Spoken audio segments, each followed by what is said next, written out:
This is Aaron Cavette, and you're watching the Break It Down show. Woo! Yes, indeed. Yeah, this is cool. So, for those of you that have been around for a while with us, you know that the person sitting next to Aaron is Raul Vega, who is my Benicia homeboy, and he made this incredible podcast called Rose Drive, which is actually a place in Benicia. My brother lives on Rose Drive, actually. Does he really? And he does. That sign that I put up with that super spooky looking thing, that's his intersection. Right at his house, huh? Yeah. So Raul's going to join me. I mean, look, we're going to talk about the podcast industry because what he's done is incredible. But also, I thought we'd take time, Raul, to talk to Aaron because you've always said great things about him, and I think it's just tell us why he's here. Oh, dude. Well, first of all, Pete, thanks for having us, man. This is got to be like our fifth or sixth time doing this, man. This is always the highlight of doing all the podcast stuff. So I always can't wait because every time Pete and I chat, it's always like, hey, man, let's do another show. I'm like, hold up, let me get more shit together so we can start doing it. But no, man, it's a real treat because it's been about 2 years since we had our first one, right? If not a little more than that. Maybe even longer than that. A lot in 3 years. Yeah. Oh, shit. I guess it has been 3 years. Yeah, because you hadn't even launched yet. Like you had your trailer out with all the Zoom, all of the drone footage. Yeah, and that was it. Yeah, that was just before. So is that the clock tower? Yeah. Clock tower foot? Yeah, that was about 3 years ago. But yeah, man, I mean, obviously, and you guys, everybody can go into all the archive episodes and hear every single episode. I'm just blowing this beautiful man up for very obvious reasons. Aaron Cavette is the star of Rose Drive. He plays Marcus Hill. He's also my best friend and my roommate. So it works, I mean, just perfectly because we're always just constantly throwing ideas around together. And Pete, I've said this on Break It Down several times, this whole story generated just from us sitting at Flame Broiler, I think it was, just both kind of like just frustrated because we weren't where we wanted to be career-wise. Me with music, scoring my own films. Aaron wasn't being sent out to audition as much as he'd like to, and that's when the whole idea of like, let's make our own thing happen. So yeah, man, if you're cool with it, I love the world to see the man, the myth, the legend, Marcus Hill himself, Aaron Cavette, dude. I'm glad you're here, man. I'm glad we're doing this. Just don't ask me to talk in the voice the whole time. Yeah, us on the vocal cords. And let's before we blow past this because you're like, yeah, my job, I'm not going where I want to go. By the way, Raul works for Hans Zimmer. I mean, we can say that he is one of the guys that makes part of what Hans does possible. So when he does incredible work, and let's not blow past the fact that you're already fantastically successul. Young you would be like, holy shit, I'll take it. I'll take that. Yeah, slap me in the face, dude. Well, I guess obviously it was more kind of our own personal journeys that we wanted. Yeah, your own artistic expression. Yeah, exactly. But no, man, I mean, I thought last time Pete and I were talking about let's get on a show, and the first thing I said was let's get Aaron on here because this man has such a interesting and just tiresome and beautiful and growth of a journey from college to where he's at now. And I'm going to shut up so Aaron can just tell us who he is. And yeah, dude, take it away, man. Oh man, you're putting me on the spot. You guys are much better at this than me. We've been around the block a few times. I mean, I'm usually behind the camera, but like not looking at the camera. Or in front of the camera, so to speak. Yeah, Aaron Cavette. I grew up in a small town called Port Townsend, Washington. Very small, one road in, one road out, very hippie town. And I grew up my whole life playing sports, but my entire life I was always very attracted to the arts. So it's a very big artist community, lots of woodworking, poetry, painting, all those outlets were there. But my life was sports all the way through college. I got a scholarship to play football at a school called Willamette University, and that was the first time I really gave myself permission outside of sports to, I guess, so to speak, engage in artistic expression of myself, kind of get away. Why did it require permission, and what position did you play? I played fullback in college. I was a quarterback in high school. I had a very extreme size growth in college, and no, it was no steroids, but like my entire life was eating food and lifting weights for 4 years. But so that's a good question. I guess so. My mom is a concert pianist. She played her piano her whole life. My dad's a master craftsman, woodworker, rock carver. My sister was a dancer for 18 years, a first chair violinist. And so my whole family was artistic. I was always going to dance recitals and music things, and always watching my dad build, craft things. And my mom got a little shyer as she aged with piano, but she was very gifted, and I heard her frequently play. And I guess my life, for whatever reason, just became sports. And so it was football season ended, then it was basketball ended, then it was baseball. And then in the summer, it was training for football again. And in between all that, there was a lot of snowboarding.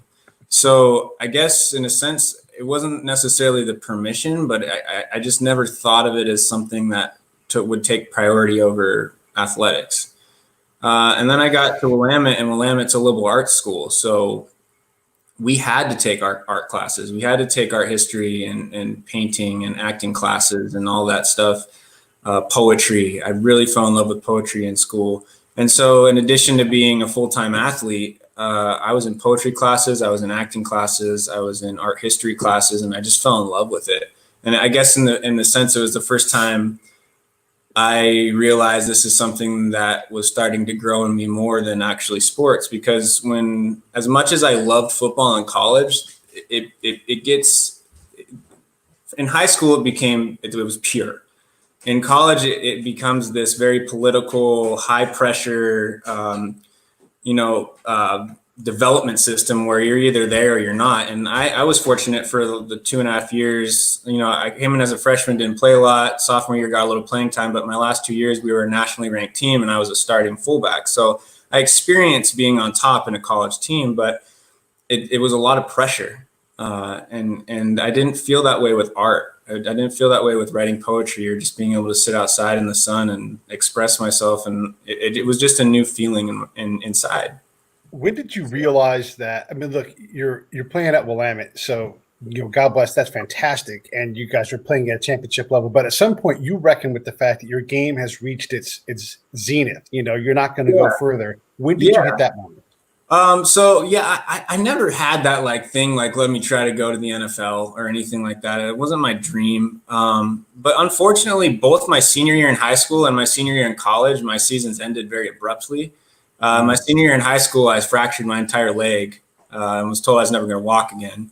So that was the end of high school for me. And then I recovered and got my scholarship back and went to school. And then I was, we were in our 7th game of my senior year, and I got knocked unconscious and scared the shit out of me. Excuse my language. And I just decided that was the end of sports for me. It wasn't worth that happening. And then I started to reflect about every time you're in a sporting event, especially at a college level of impact, that could be the last play of your life. And I never really thought about that until as I get older and older, I realized how many plays I was in and how many of those, especially in a high impact position like football, that could have been it. And I feel very lucky that what I got. Were you more of a blocking fullback, or were you? Yeah, I ran the ball, but I would say we were a running offense. So probably 60 plays a game, I was hitting a linebacker. Yeah. So it was a lot of head smashing. But to get back to it, I guess it just was kind of that gradual transition where it's not something I made a decision of one day, but it just felt like that was what it was going to be. That's where my life was going. And my sister happened to live in Los Angeles, and I didn't know really what I was going to do after I graduated. I lived in Salem for a year after I graduated, and that became that lonely feeling where it's you're no longer in college. There's no longer sports. Yep. What am I doing with my life kind of thing? Yeah. So I just decided I sold everything I owned. I sold my truck. I sold all my belongings. Whatever I could pack into a backpack. And then I had my keyboard, and I just took a train down to Los Angeles. And I went on Craigslist a week later, and I've been in this house with this guy for 8 years. Man, I love it. I love it. Yeah. I'm not going to let Raul ask any questions, apparently. No. I got questions for both of you guys after. Okay. Let me just get this one in, because, a lot of times in TV, we see your character, the football guy, he's I sing on the side, and there's that whole the class structure of being notable. Did you experience any of that? And then also I want you, and you don't just get to say it was acting. Here's this badass alpha male quarterback high school guy, right? And now you're playing somebody who's decidedly not that in Rose Drive. So don't just say, well, I'm a good actor. How do you make that leap from this very detached, darker guy from the guy that you actually were in real life? Yeah. Man, in high school, I will say that we've had this conversation a lot. I did have that high school experience where I actually was picked on a lot growing up. I was never like the biggest, fastest, or strongest, but I worked really hard to get whatever I wanted. It was kind of a work ethic thing that developed, that my dad kind of developed in me a lot. I was never allowed to say can't with anything. So through sports, I always became good at sports because I was always practicing. But my senior year in high school, I did have that real experience. I had a cool car, I had a motorcycle, I had a beautiful girlfriend. I was a star quarterback. The whole town knew me. Like you'd go into restaurants and I'd get a free meal. That was a real thing that I actually really did experience, that kind of Friday night life. Even though it was a very small town, and by no means were we like this Texas football, 4,000 kid high school, but I did have the experience. But the thing that happened for me was when I got to college, although I accelerated in sports and I was still very good academically, I was not popular. So to speak, I became like the stoner athlete where like I didn't drink hardly at all, but like I smoked and I wrote poetry and I hung out with those kinds of friends and I was lifting weights 3 times a day and going to class. And so it was actually a really big shock for me because I literally immediately went from that experience in high school to a couple months later, my first fall camp. And that was a shock because throughout all of my college experience, I never had that popularity. And I'm okay with that, but I would say that experience in college is really what shifted my mindset into realizing that, I don't have to be that way.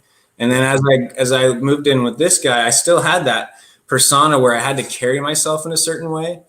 Some sort of masculinity, some sort of like dude bro, like he had some growing up to do. Dude, he was also well, not physically, because he was just like a wall, dude. Yeah, So massive when he came in here. In college, my playing weight was at 265. Wow, I'm like 170 right now. So and I was on the down track of losing that weight when I moved in. But I got a lot of.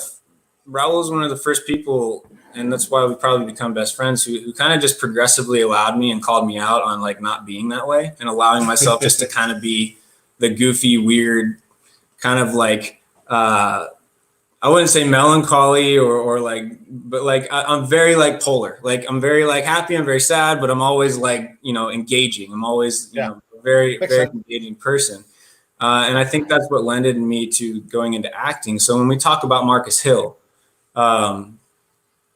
Marcus, he has a traumatized past, but am I allowed to like divulge things? Yeah, of course. I'm sure by this spoiler alert. Yeah, spoilers. He has a traumatized past, and it's something that really, depending on how your past is, it really develops like how you speak, how you interact with the world. And even though we're talking about voiceover, that's still the voice of a character is like literally the only thing that you express yourself with. If you came to a recording session, you would see the physicality of someone speaking, and it's much more grand when you're actually just doing a voiceover rather than on camera. Right.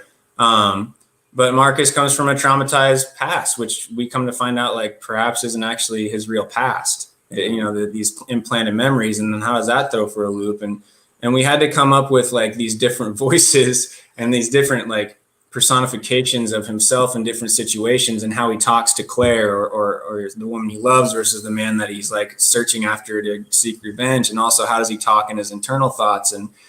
And so there were like 5 or 6 different voices that we had to develop. And it was kind of fun at the beginning because it went into like this Batman voice. You should hear the first takes of it, dude. It's if just you ever like don't ever release them. Yeah. But like it became like I'm Batman. Yeah. So yeah,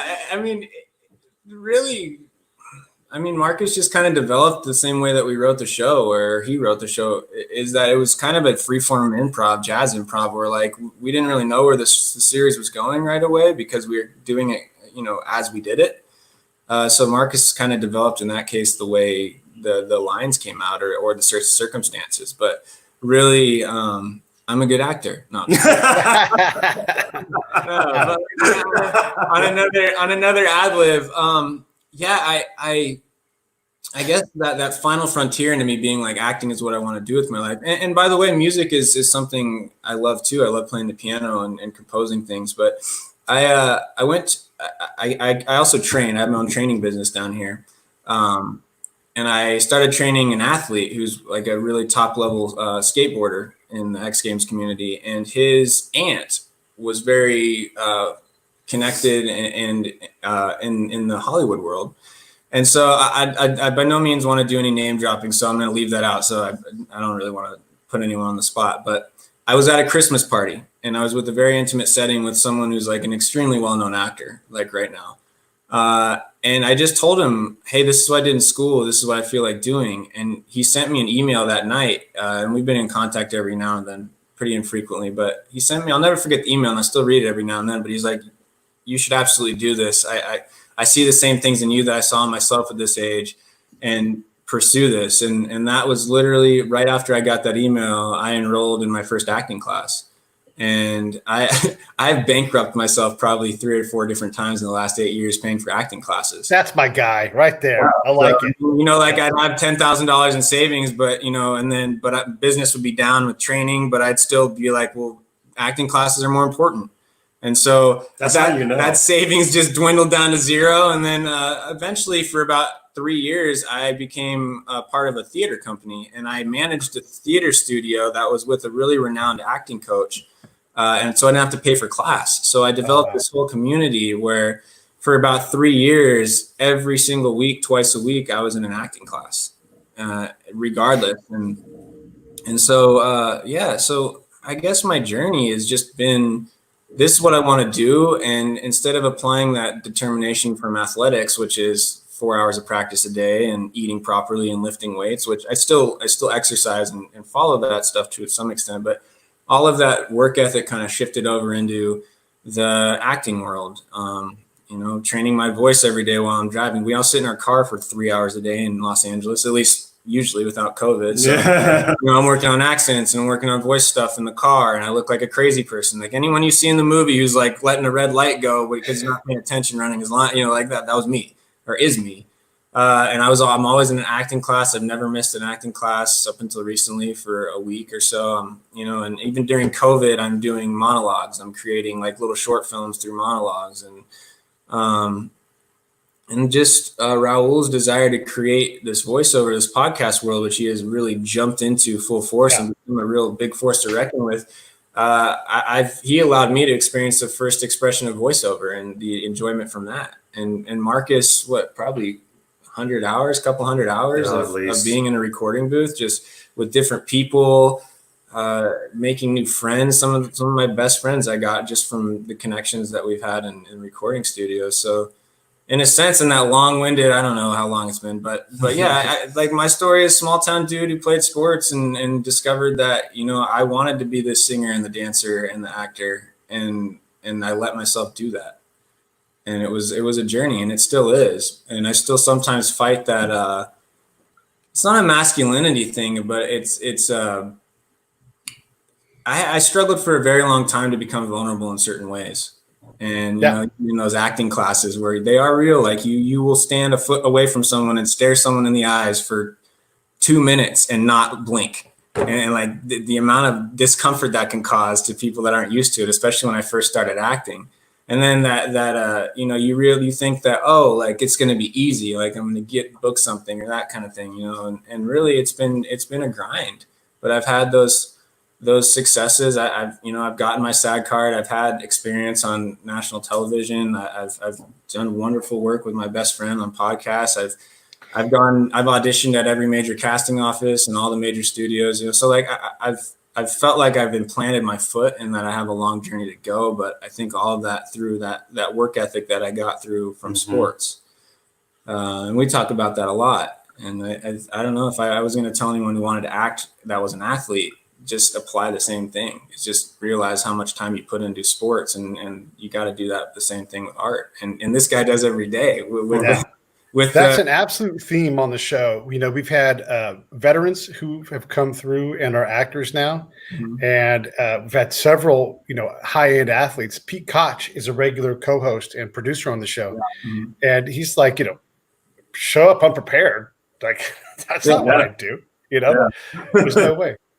Raul, ask some questions. Well, this is going way back to what you guys had mentioned before about football, and just when you decided that, you know, that's the going in the NFL and just the toll it's taken on your body. And I know these are different worlds, but just I was curious about your guys' opinion on when you're young, this immortality, you know, viewpoint that we have, you know, like Pete, military background, Aaron, football. I mean, at what point do you think you kind of reach that moment of like, oh shit, I'm putting my life in risk in a way that's very different than a lot of other people. So I guess I'm curious, like what, and was there a tipping point? I know you kind of already asked that, but you know, I don't think I ever asked you that, Pete. Like at what point was it, you know? Yeah, it's, you know, all of these things are ego and fear based. That's what I've learned as a guy that's 50 years old. And in terms of the show, I'm looking for things that make me uncomfortable, because that's where the growth is, you know? And so Scott Husing, who's a regular, you know, producer on the show as well, he's written a best-selling book. And he's like, what if we had OJ for a guest, OJ Simpson? And I'm like, wow, that's really uncomfortable. I don't know that I want to go there, right? Yeah. Or I was in Alabama, and I'm like, I'm here. I need to get a piece of the South. So here is the first White House, and it's, you know, Jefferson Davis's White House. Yeah. So I'm like, I'm going to go there because that terrifies the shit out of me. Yeah. And I go to the website and I see these ladies cutting a birthday cake for Jefferson Davis, and I'm like, I can't do it. So I'm banging up against what's uncomfortable. I don't fear the shows. I just don't know how to handle the social implication. I want to be fair to them, and I want to be fair to people, but I don't know how to do that in these cases. So that's really where I push myself, is like, what's terrifying to me? Let me go there so that I can experience that growth and withstand what it takes to, you know, become a better host and make the show unique in those ways. Because it's easy to do the comfortable thing all the time. You know, of course, yeah. You can be the most built guy in the gym who has no athletic ability, you know, and there's nothing wrong with that, but that's not the show that I would want to create. Yeah. Right. Yeah. Has the wand been passed? I like what you said, the fear and ego based thing, but honestly, baseball and basketball are, you know, they're sports, but the level of potential injury is not, unless you pop an ACL or, you know, rare. But like in football, I never thought about that. I never thought, even like from high school, Pop Warner, all the way through college, I had a mentality where I never thought about it. I literally just wanted to get as good as I can, like get a starting spot and destroy people. And you know, that's all I wanted to do. But it's in the reflection. It's in the what we talked about earlier about like any one of those plays could have popped a neck wrong, or, you know, and I had my fair share of pretty severe injuries. But yeah, I never thought about it when I was in it. Right. And I don't think you could perform if you did. Right. And I don't think that it would be something you would engage in if that's what was controlling your thoughts. I think the fear is something different, though. It's that fear of, we're going to create something, and, you know, you don't know how to do it. You're making it up as you go along. You're doing this thing like a jazz trio, you know. You didn't know that going into that you were going to do that. And all of these unknowns make it easier to stop, because it's too much. Sure. You know? Yeah. Oh, talking about the fear thing is, so I have a dear friend who's actually my first acting coach, and I stay in contact with her a lot. And I always send her my monologues that I do and record, and she, you know, gives me my feedback and we talk about it. And she and my manager too, they're like, you're in quarantine. Why don't you do something that's really about a part that you'll never play, that's going to be so difficult and scary to you. And what it ended up being that we decided is, I don't know if you're familiar with the Streetcar Named Desire. Sure.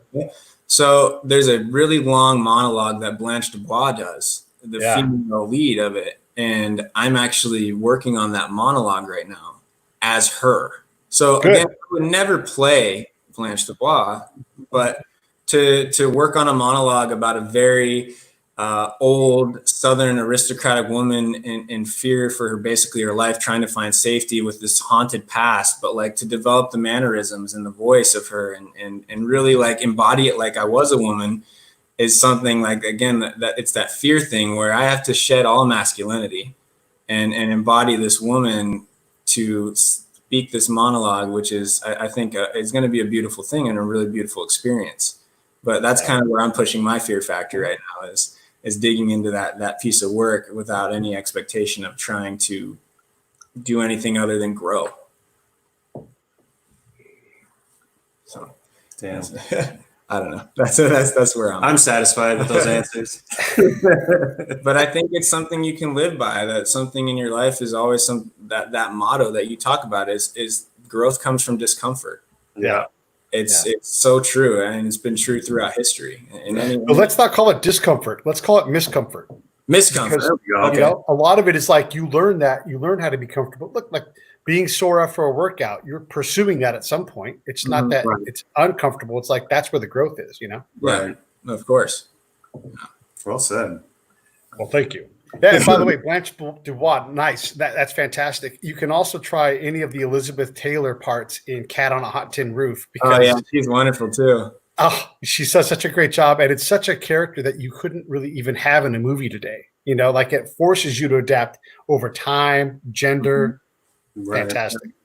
Yeah, like a lot of those old, like the Tennessee Williams plays those characters are, I would love to see that style of acting kind of resurge itself but I just don't know if it could because a lot of what acting is now is hyperrealism. So we don't want to see that caricature of, you know, the Betty Davis is with the crazy. But I love he's actually been watching a lot of old movies lately, and there's a special spot in my heart for that. Even though, you know, as the group theater progressed and you got into the 60s and 70s and even further on with De Niro and Pacino and Hoffman and that style of acting that kind of like bled into the hyperrealism that is today, where, you know, it was no longer expressions. It was more like, how still can I be and convey truth as a person.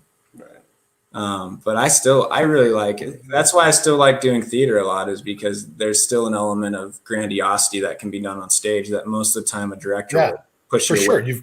You've got to physically be bigger on stage so that you could hit the back of the wall of that theater, you know? Yeah, exactly. Right. Yeah, very true. Yeah, I have a dream, a goal in the next couple of years to get into a play at the Geffen Playhouse at UCLA. All right. I like it. Yeah. That's a small goal. Yeah. and then Broadway after that. Yeah, exactly. It is right next to it. Yeah. You know, it's funny. Another fellow Benicia High graduate with Bro, he played Hamilton in Hamilton on Broadway. Yeah, sure.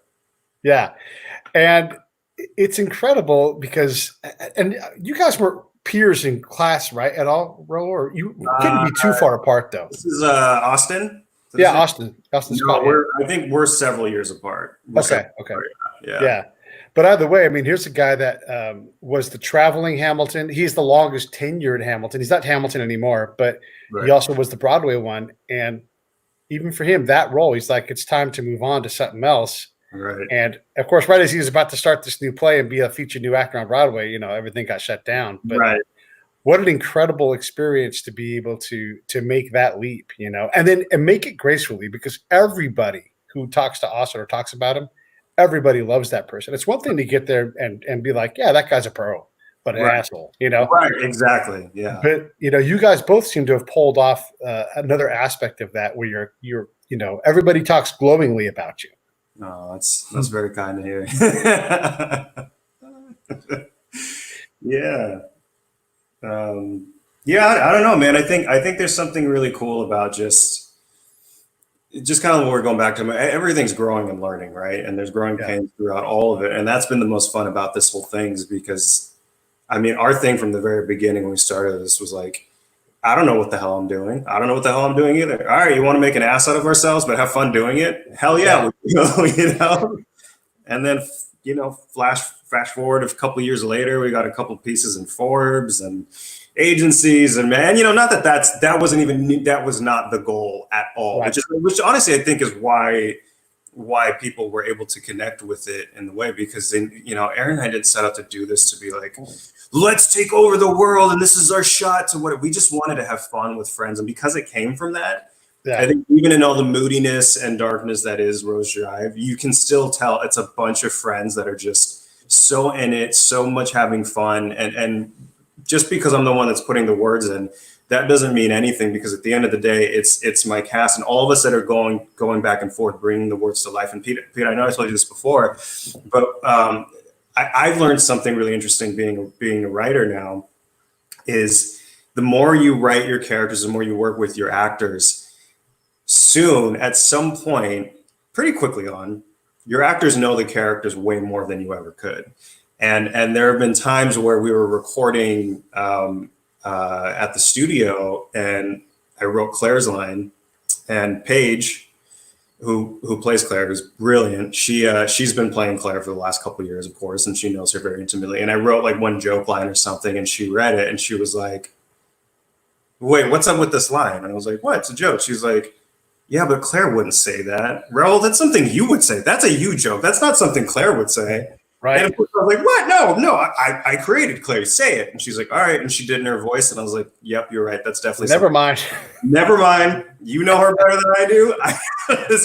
But that's what becomes so fun, is that it is the ultimate collaborative process. And I think that's why you have so many of these big agencies that are trying to hound some of the smaller cats in the indie world, because we're all coming at it from a place of genuine truth, not like, oh, let's just build 1,000 shows, spit them up against a wall, see which one sticks. Let's get the biggest names, the biggest actors, whatever, which is fine, but not really having that passion for it, just seeing it as a means to create another TV show or something, you know? And granted, would I complain if we had a TV show made? Of course not, but that's not why we're doing it. You know, we want to explore the medium and push the sound boundaries in the way we tell stories through audio, in ways that just aren't really being tested or really like presented right now.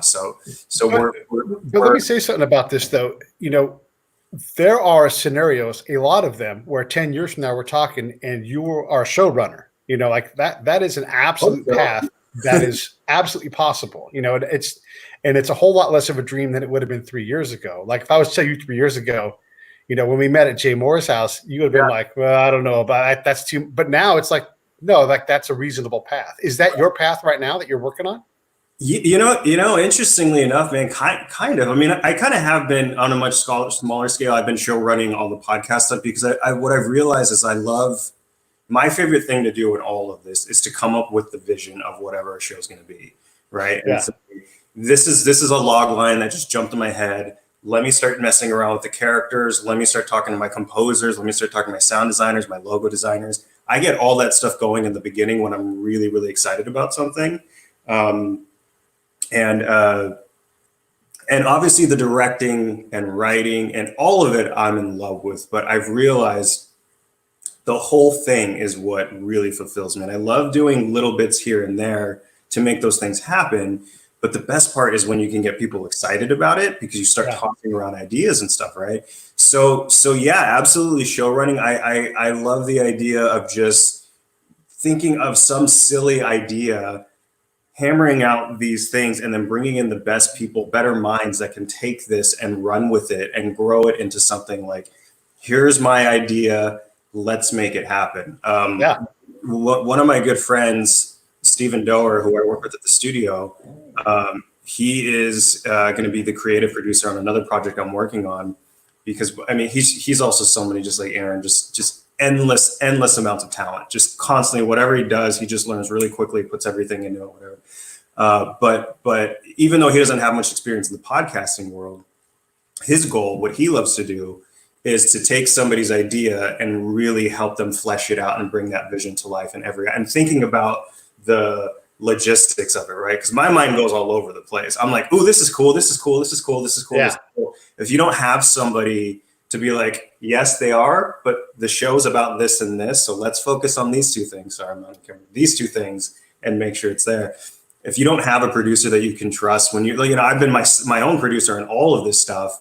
But it's a lot more fun and easier when you can have somebody that can kind of like see what your vision is and kind of be like, all right, let's focus on this aspect and here are these other things we can look at. So yeah, man, to answer your question, I mean, I would love to show run one day. I mean, whether it's TV, whether it's for animation or podcasting, obviously, I found myself in a position where I love doing all of these things, but I'm so much more interested now in assembling my Avengers from the very beginning and having us create something just from the ground up together. Instead of it just being, this is my vision, this is my thing, and you come in and you play a little part. Yeah. I mean, everything that we've done with Rose Drive, I mean, it may have started off with me coming up with the words and having Aaron come in and then we would figure out the right voices. But man, eventually, especially with this finale, Aaron was coming in and directing. He was assistant directing. He was coaching all of the actors because we have varying degrees of experience with actors. Some of them are very established, well-known child actors who have grown and have continued to kick ass. And some of them are brand new. Some of them are not actors at all. But Aaron was able to take very objectively, like take the words and take what their character, you know, what they're trying to say behind this in a way that I wasn't able to communicate to them. Yeah. And he was able to really get in there and physically show them this is kind of the idea that we're going with. And it just changed everything. And that's kind of when we realized, like, man, we could really do something very, very different here. We're not just like I said, bringing in all these loose pieces of straw and making a bale of hay out of it. We're very meticulously choosing who we're working with and helping each other to serve the project. Because at some point, the goal, I think any creator or producer or whoever creates stuff, their goal shouldn't be how can these people serve me? It's how can we all serve this project? Give itself its own life and legs, and let's all do this for the project. Not for my ego, not for your ego, not for any stardom, but because we're making something that is so bigger beyond, you know, so larger beyond what we had anticipated or what we envisioned for it, and bring it to life, you know? So yeah, and you're really a maestro. You're an orchestrator who you know where things need to go, but you know all you're going to do is a little higher, a little lower, you know, and fine tune. I was going to say that's kind of why we work so well together, is because I'm the exact opposite. The thought of trying to orchestrate, it makes me so anxious. but when I can get focused on, like, that's why it's just like it's like if I'm acting, I'm just acting. If I'm directing, I'm just directing. If we're working on writing a scene, like, I'm focused on the scene. So I deal a lot more with like micro things, like individualist perspectives. And I think that's why we have such a great synergy together, is because he takes on the things that would blow my mind and drive me crazy. Well, and it's great because I'll start coming up with an idea for a story and I get really excited about it. And I have all these ideas, and half of me more understanding it is just putting it out in the world and actually speaking about it. Right. Like, what's the show? So Aaron and I will meet, you know, and talk about it and be like, hey, what are you thinking about this show or whatever? And I'll go down the list of what it is and I'll try to articulate as best I can. And then his mind is just constantly trying to think of, okay, what of this makes sense? What doesn't make sense? And he's always pushing back, which is so important because that's the only way I can get more. Like, if I can't answer something immediately, I haven't spent enough time with it. There's always things that I'm going to miss, right? And that's the important thing of going back and forth of like, okay, so this is what you want to do.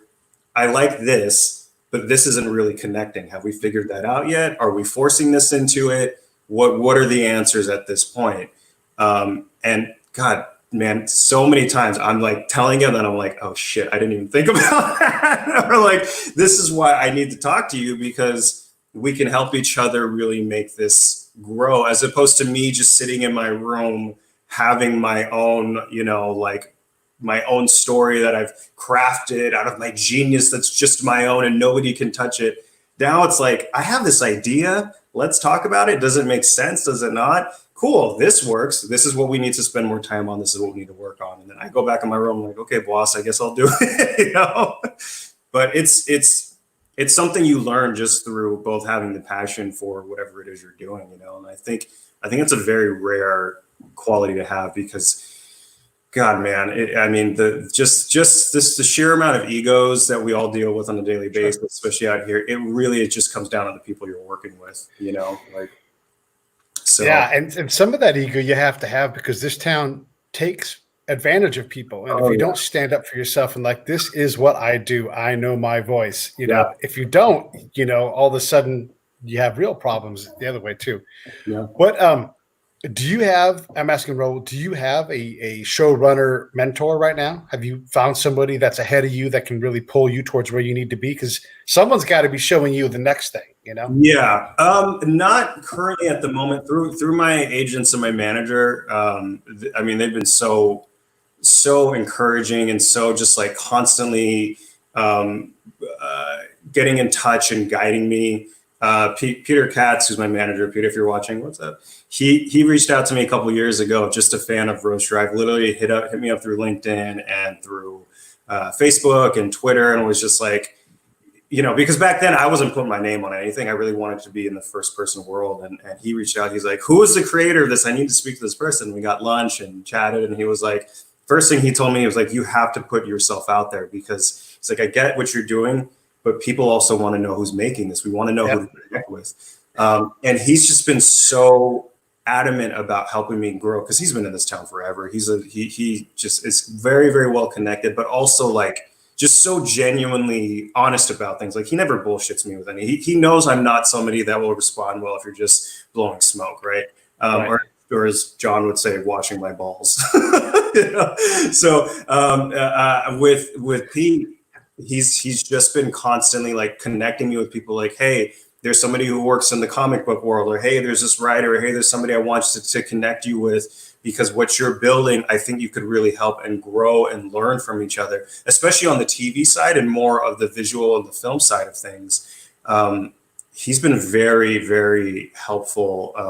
Not only offering his own input, but being very honest, being like, I don't know about this, but I have people that I can connect you with, because I see what you're building and I want to make sure you're still in your creative headspace. Let me move all these parts around and introduce you to people and promote you to other people who need to know who you are. I need to see what you're doing.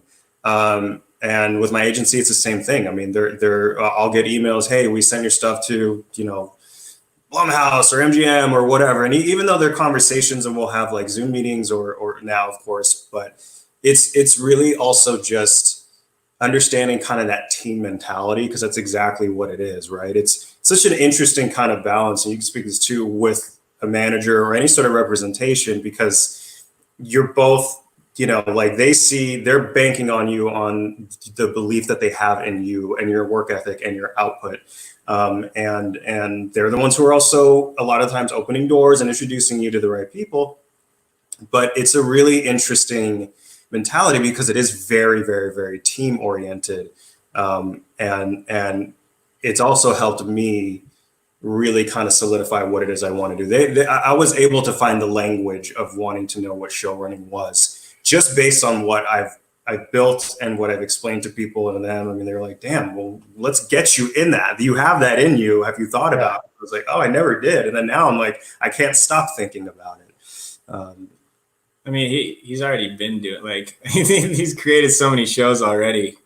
I already see him as a showrunner that's going to continue to. I mean, I've probably seen you every day of my life for the last 8 years, and Just about. but just hearing the phone calls, and like at certain points he'll be on with a composer, and then he'll be on with a producer, and then with a writer, and like they're so seamless in terms of like the communication. And it's things that like I couldn't even fathom doing. So, I mean, I've never really thought about it until recently, but you bring it up a good point too. Is like, I feel like it's almost like through creating that show at that one time, because we both wanted to make something, he's kind of like inadvertently found what the path is. Yeah. And I think that's lucky, because a lot of people go throughout life and never really do find it. Yeah. Like I feel like we're both very lucky, and whoever else feels the same way, is that when you kind of feel like this is what I'm meant to do, regardless of what success it brings or what struggles I have to go through, like regardless of if it's like free community theater or like a free show you create, or $1 million investment or multi-million-dollar investment for an acting service or a show to be created, it's the same work, because it's something that you love before monetary, compensation ever comes into the picture. Right. I'm going to let Raul ask another question, because he's a co-host today. Well, I guess for Aaron, let me just preface this because there's more I want to talk about later on about kind of, and I'm sure Pete, you're itching to see what we're working on right now and where we're headed. Of course. But we've kind of discussed this over the last several months of when Aaron and I first started working on stuff together. Besides, of course, all the music he's making, the poetry he's writing, you came specifically saying, I just want to act. That's all I want to do. I just want to act. Put me in there, coach, let's act. And we did for several months. And then slowly, as things were going on and we were editing and going through, you started voicing your opinion a lot more on either, just the dialogue or the pacing or whatever. And then eventually graduated to, hey, I'm going to be doing this scene with this actor, even though you're not in it. Do you want to come and hang out? Sure. Did that once. And then the next time I was like, hey, I'm struggling to communicate with them. Can you help out? And then it grew into being an assistant director and, and then coaching. And then now everything that we're trying to plan with Phantom Ape, which for the longest time, it's just kind of been me in my room, just telling myself this is a legitimate company, even though it's just me. Eventually we would sit around and just start having these dialogues of how can we push this? What do we want to build off of it? So my question to you is, do you know, just for your own personal sake, like what was the point where you realized, damn, I can do, not that you can do, but that you actually have interest in wanting to do more? Because now, and I'm going to put you on blast, this kid's writing screenplays, he's writing stage plays. I mean, so much more than when he first started saying, I just want to act. And now he's an actor, writer, producer, director, coach, dipping into sound design with his own music. So even though acting is still your main trajectory, my question is at what point did that shift, and how much more do you want to explore all these other avenues? That's a novel of a question. Oh man. I guess it was that, that sports background is something I'm always going to refer to, but if you play a sport, you have a position, you have a job. And that's kind of what acting was transitioned to me, is that I want to become the best actor I can. So all of my focus, all of my attention is acting. And was my mentality. And what I started to realize is the theater company that I was with for 3 years, my acting coach who coached Rami Malek for the Oscar on, what was it? Rhapsody? Rhapsody, yeah. Rhapsody. Played, what's his name? Freddie Mercury. Freddie Mercury. But he's I sat next to him every week and I watched him coach actors. I even when I wasn't doing a scene that class, like all I was doing was listening to this man who's very gifted coach actors for 4 or 5 hours at a time. And I started to realize that as I started to work with Raul and as I started to be with other actors in a position where I'm not just acting, where I'm just kind of listening and watching performances from a point where I'm not with them, I started to realize like that I had my own intuitive understanding of what my ideas of script analysis are and character development and performance. And I realized that through absorbing all of that coaching that I was sitting next to, absorbing it as an actor to apply to acting, I also was absorbing it as realizing like how to direct and how to coach. And so progressively, I started really enjoying, when I get the opportunity, watching someone else perform and giving them direction. So directing became something that I like really enjoy. I'm not someone who really enjoys camera lenses and angles and the, what directing actually is, but in terms of actually just working with an actor. So I kind of developed a taste for acting, and then poetry kind of started in college and has always bled through into my life. And I realized that I can work on my acting through poetry. I can work on my imagination through poetry. And so I developed a poetry account on YouTube just recently where I post monologues and I try to do a poem a week. Where do we find that? That's great. It's called Air's Poetry, AIR''S poetry, YouTube channel. And so basically what I realized is that through help and working with other people and having that mindset of artistry, I realized that to become a good actor, it's not just like I want to focus on acting. It's how many different artistic ways can I express myself, because it's all going to funnel back into an ability to perform, to to speak my mind in a poetry piece, or to write music, or to direct, or to do all of these things that aren't necessarily acting, but are definitely components of performing, I realized that I guess I shouldn't limit myself to one avenue, because in that sense, I'm limiting myself to what we talked about, the miscomfort. Because it's a very different thing to stand up and write a poetry piece that's very personal and not stand behind a character. Even though vulnerability in a character, you could be expressing your own life through the words, but it's still the character's words in the script that you're seeing and hearing. Whereas if I write a poetry piece that's obviously very truthful about my own life, and I express that to an audience, it's a different feeling of vulnerability. It's a different expression, but it's still something that's the miscomfort, which is growing myself and the ability to feel more and more comfortable of that expression into a public audience.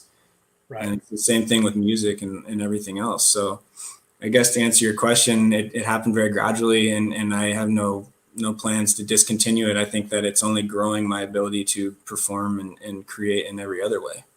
Well, you're in luck, because every single episode of the Break It Down show, there is a haiku. And I'm going to give you the homework assignment of writing a haiku for this episode. Every single one. I write it myself normally, but I always afford the guest the opportunity to write it themselves. So it doesn't have to be any good. Just got to be there. If he's writing it, it's gonna be otherworldly. Like, it's gonna have many layers to it. For a future episode, or are you putting me on the spot right now? Not right now. But for this episode, when I put the full graphics and everything all together, I'm going to hit you up and I'm going to say, hey, send me that haiku. And 575, no big deal. By the way, anybody who's looking at the screen right now, you can go to Aaron's YouTube channel to look at his poetry. There's the link right there. I'll put it in the show notes so that you can go check out his work, because that's how we do it. And as always, subscribe. I mean, come on. This guy's putting a poem out a week. We got to support that kind of play. I mean, anyone who's willing to go do that is great. You know who else is a fantastic poet turned showrunner is Tony Toast. And Tony grew up like in white trash, on the edge of a Navajo reservation, I think it was, Indian reservation, one way or the other, and got a job writing for Longmire, because that's that world. And he knew that world so well, and already had a PhD in English, that he's like, can I just write all these episodes? And he just started, writing all of the storylines, because he knew that world so well. But he started as a poet, got a PhD. He's like, now what? Like, okay, now I'm a Hollywood showrunner.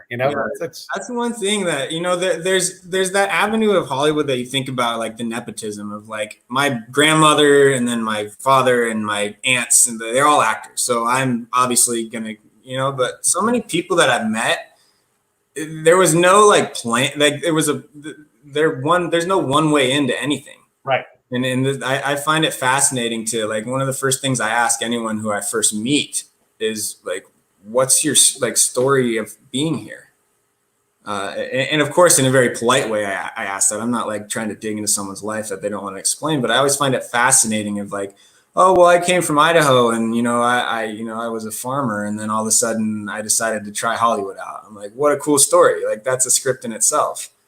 So I find the origin stories of people very fascinating into like where they've come from. And even with Raul was initially wanted to be a composer. Like, that was his dream, was writing music, and all of a sudden, like, now he's talking about being a showrunner. Like, in a 10-year span, the transition that's happened from, like, we talk about college all the time, like how you were in college, what your mindset was versus what it is now. Well, unfortunately, we were very fortunate that it's led to something that we found a greater passion in. It started with this, and then it's grown into something else, versus like, oh, I had these dreams when I was in college, which unfortunately is a lot of people have these dreams when I'm in school, and then they end up doing something so wildly different and unfulfilling for them.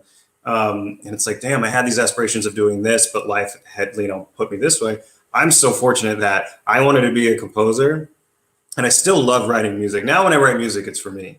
But even though it took years for me to figure out what that next step was, I found what it is, and I kind of feel like I'm thriving more in this time in my life than I ever have, because my passion and love for film music and being a film composer has, just like what Aaron was saying before, has found its way into developing these new creative, artistic spaces that I don't know. It's show running is something I'm very interested in. And I have no idea where it's going to head to. I mean, we did several months ago. Aaron wrote a very short piece that we were filming with our friend John Baca, who plays Greg on Rose Drive, and who's also a brilliant writer and director. And he has a collective that he's constantly been doing with friends of just making 3 or 4 minute shorts. Aaron wrote one. And we were talking about it, and he was like, "Yeah, I want to get your feedback on this character and all this stuff." And I gave him all my notes. It's like, "Oh yeah, I love this. What about this? Blah blah." And at the very end, he was like, "Cool, but the real reason I asked you is because I want you to direct this." And I was like, "What? I was like, I like audio." He's like, "No, with a camera, with with sound mixer, everything. Like, I want you to direct this." Love I it. can't lie, man, it scared the shit out of me because I'm so comfortable. Like, my world is so comfortably in post-production and in the booth, separate from my actors, and like I can do all that stuff because it's stuff that I can control in a way that I understand. But the visual aspect of it, of like not only just the performance but also shots and frames and where's the sound, like all the things that go into it. And this was a 3-minute thing, but it was a really exciting experience for me that I hope we're going to be able to do soon when everything kind of comes back to life. But even that was something that I hadn't thought about till he was like, "No, dude, direct this." And then we did it and we put it out there, and it turned out great, and it was fun. It was a really, really cool kind of experience. But What? So we got a few minutes left here. What's next? What are you guys working on that you can talk about? Sure. So I think we can all agree March was pretty much lost on everybody. I think everybody was just kind of like this alien planet for all of March, and we didn't know what the hell was going on. Now, as things have started, we have some hopefully temporary space of normalcy. We've been able to get back in the groove of prepping things. So honestly, man, I've been working on a couple of just my, grungy, lo-fi garage band podcast ideas of stories. And I have 2 right now that are currently in development. One that's a much larger project that we've decided is we're definitely going to need to do that in person with everybody. So that's going to happen in a while, but we're doing so much prep work for it for one of my teams. And the other one that I'm working on just came up with the idea a couple of weeks ago, and it's going to be a comedy that we're hoping to launch by the end of summer. That I'm telling you, man, I was sitting out there on front porch, drinking my coffee in the morning like I always do, and I just had this idea. This is all I'm going to say about it, because we're not quite ready to do all the promo stuff for it. But it's just a story. I was like, I just love this idea of these 2 young women that are hiking up Runyon Canyon. For those of you who don't know, Runyon Canyon is the most like overly hiked spot in LA. It's the Hollywood Hills. It's like 2 miles. Everybody goes there to kind of be seen. A lot of celebrities walk up it. And you're constantly hearing these people talk about their pitch or their agents or something industry related, just loud enough so everybody can hear walking around them. So I wanted to develop this funny kind of buddy comedy story that started with that. And since these last 2 weeks, man, I mean, within that first week of me just coming up with the idea, I secured a composer, my 2 leads, my logo designer, my additional writer, and I wrote the pilot. We sat down into the whole 10 episode arc for it. But it's something that I said, look, this is another challenge for me because, one, we're all doing this from quarantine because actors, not everybody, like it's hard to get microphones now because everybody's representation is like you have to record from home, and so I just talked to my actors. We're like, well, let's just sit around and let's make something fun, because I'm used to building, as you guys know, in Rose Drive, which is this massive universe that could expand a million different ways. And they're 30-minute episodes, heavy design, so many actors, so many characters. I said, what a fun challenge would it be to do the opposite of it? Still have the same quality, but keep it very small, 5 to 10 minute episodes max. Something we're just having with our friends, little candies, something comedy, something that's not rooted in, darkness or any of that other stuff. Something that's just going to be fun, lighthearted, goofy, but still taken seriously enough. We're putting a lot of effort into it. But what if we just did something kind of in the short term that is going to just bring a little bit of laughter to people, something we can just turn on or listen to and just be like, man, of all the shit that's happening right now, I'm really glad I'm not these two characters that are being played. So Yeah, so that's one of the projects, and then one actually linking back, which this one's very much in pre-production, but linking all the way back to what we were saying before, we really wanted to write a story about kind of the journeys that a young college athlete goes through, and very much kind of getting inspiration from Aaron's story, because I think in the audio fiction world specifically, you see a lot of horror, a lot of sci-fi, you know, a lot of comedy, but there's a huge gap in other forms of storytelling as far as like fiction stories, like we're talking about Friday Night Lights. You don't see that in the audio world, in the audio fiction world. And, you know, one of the things I love about that show is it's, you know, take it or leave it, it's about the characters and the hardships and the truth way more than football. You don't know shit about football to appreciate the show. And those are the raw truths that we want to explore. Obviously, as a sound nerd, I'm like, yes, let's do this one, like, if, you know, from the QB's perspective, and it's going to be all recorded in a helmet, all these crazy ideas, but it's really getting at this particular perspective that a lot of people, you know, several people have gone through and don't really talk about, or kind of going about the raw emotional troubles and trials and stuff that I don't know, because that wasn't my world. But also just introducing, like, we can tell these great stories. Doesn't matter it doesn't have to be limited to horror and sci-fi and all these other things, but bringing in new people and just getting these brand new stories. So we're still working on kind of all that. And we kind of have a long list of people that we want to like interview to get more kind of insight from, but just something kind of different. So that's where things are at right now. So one of them is a big prep for when things open up. One of them is actually happening right now, which is the comedy one. And then we have a lot of pre-production work to do on this other one. So you're going to see stuff from us soon, and then you're going to see stuff from us 6 months down the line, and then stuff from us like 2 years down the line. But that's how you have to do it. I'm doing the same thing. Have these kind of like short, medium, and long-term projects and goals. Yeah. Otherwise, you just get a little too stagnant. So it's and like I said, it's all stuff that just challenges, right? Because like I said, I'm so used to building out a giant world, and this is harder for me. Instead of writing 20 pages of dialogue, I have to condense a story into 5 pages. I'm like, shit, how do you do that in a way that's at least still satisfying enough to your listeners and to you? So, so those are what at least I've got going on right now, and we're kind of jumping in on that. So, man, he's got a lot. I'll keep mine short and simple.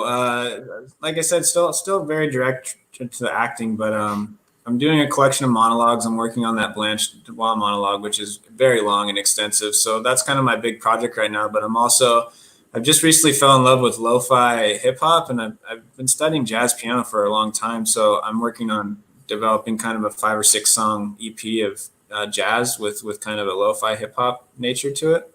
So it's kind of a music thing. And then, so I have 2 aspects of poetry. One of them is that, Raul constantly has engaged me to be like, don't just do something, write something, and then be like, that's what it is. And like constantly you want to come back to it, revisit it, rework it, until it becomes something. And so there's one on my poetry page called The White Room, which is a whole video that I did, but it's a 5-minute piece where it's all about not letting circumstances defeat you. It was kind of like a championing of myself during a hard time that I'm going through. So there's that element of myself, but I'm also working on these poetry pieces where I'll just sit down and it's a free form. Like I won't lift the pen up, but I'll write a page of poetry. And so I'm working on a book that's just basically like grammatically it doesn't matter, structure doesn't matter, but it's like, here's my free form thought about whatever I'm writing about. And I'm doing 50 poems that I want to get done by the end of, and it started out being my mom really loves reading my poetry. So it started out being a present to her for Christmas that will happen. But, but I'm also just want to make a book out of it to like be something that I accomplished. And I really, as much as I enjoy digging into something and putting the preparation, especially with characters or acting or stuff like that, there is something about improvisation that I really enjoy too, where it's just putting a pen to paper and then until I get to the bottom of the page, I know it's going to be a poem and I know it's going to be something. And then I'm going to lift the pen and then that's going to be done. That's what it is. Like, it's just that's what it is. So I think those are the three biggest things I'm working on right now. And of course, I'm writing some short films as well, and then auditions when they come in. But I think they're going to start picking back up pretty soon. But we don't know when Hollywood opens back up. But I think the biggest thing is creativity every day. I think that's where I'm at right now. Yeah, I like it. Anything for me before we wrap this thing?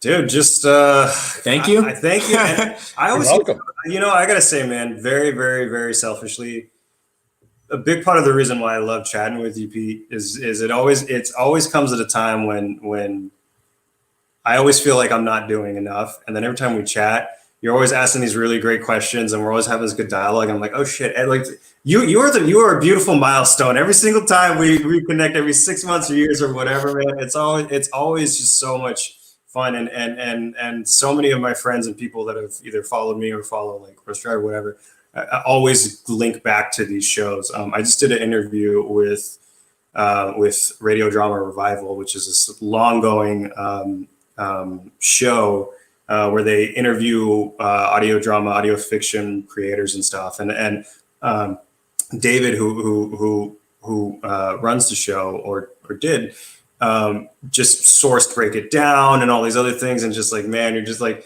so that's all to say, just super grateful you're always interested in chatting with us, man, because it's always just the best. Also, just like 707, baby, you get it? Like Right. Benicia boys causing trouble.